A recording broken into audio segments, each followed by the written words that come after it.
Sveiki.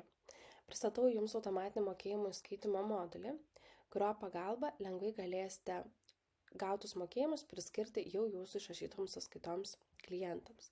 Tai ką Jums reikėtų padaryti? Keliaujame į modulių sąrašą ir susirandame automatinių mokėjimų įskaitimo modulį. Spaudžiame įdiegti, jį modulį įdiegus galėsite modifikuoti per modifikuoti mygtuką. Modulio nustatymuose yra keletas funkcijų, ką galima padaryti. Tai siųsti pranešimus apie naujus banko išrašus. Tai gausite elektroniniu paštu informaciją, kad naujas banko išrašas buvo įkeltas. Taip pat sąskaitoje generuoti papildomą pastabą automatiniam įskaitimui. Vadinasi, sąskaitoje bus nurodytas papildomas kodukas, kurį klientas nurodys pervedimo paskirtyje, jums palengvins tą sudengimą ir sistema galės identifikuoti, kad tas mokėjimas pagal tą paskirtį 4 simbolių koduką yra priskiriamas būtent tai sąskaitai, prie kurios šis kodukas buvo sugeneruotas. Tai pasirinkus norimus nustatymus keliaujame toliau, spaudžiame susijęti duomenis, pasirenkame jūsų banko šalį, tada patį banką ir spaudžiame kreiptis. Per mūsų partnerį Nordigen jūs suteiksite prieigą sąskaitą 123, gauti apie jūsų sąskaito tokią informaciją, kaip likučiai, sąskaitos informacija bei operacijos apie įeinančius mokėjimus. Prieiga galioja 90 dienų, po kurių reikalinga pagal visus reglamentavimus atnaujinti sutartį, vėlgi suteikiant pakartotinį atlikus veiksmus, suteikiant sąskaitą 123 tolimesnė prieiga prie jūsų sąskaitos informacijos. Spaudžiame sutinku ir būsite nukreipti į jūsų jau banką. Šiame žingsnėje jums reikalinga prisijungti. Matysite keletą žingsnių, kad jūs sutinkate su informacijos pateikimu sąskaita 123 ir turėsite tai patvirtinti būtent PIN 2 per savo Smart ID ar mobilų parašą.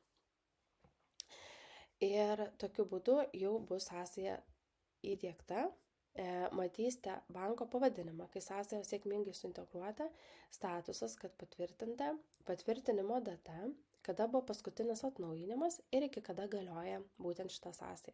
Po šios datos jūs gausite laišką, kurio pagalba galėsite matyti, kad sutartis pasibaigė ir reikalinga atnaujinti sąsają atlikus tuos pačius veiksmus, kaip ir rodžiau pradžioje.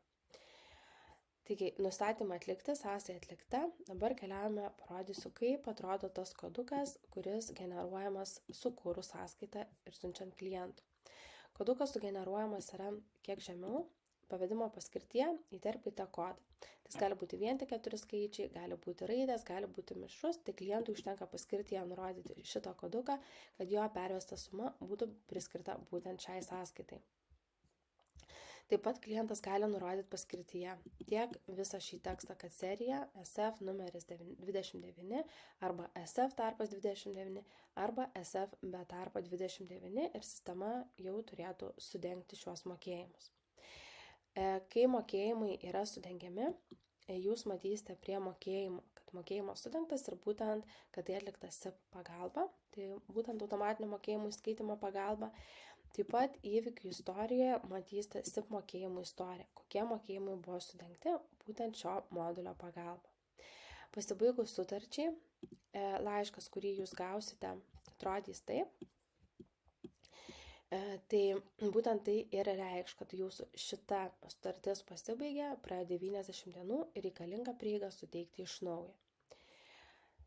Tikiuosi, kad informacija buvo naudinga. Gero naudojimo.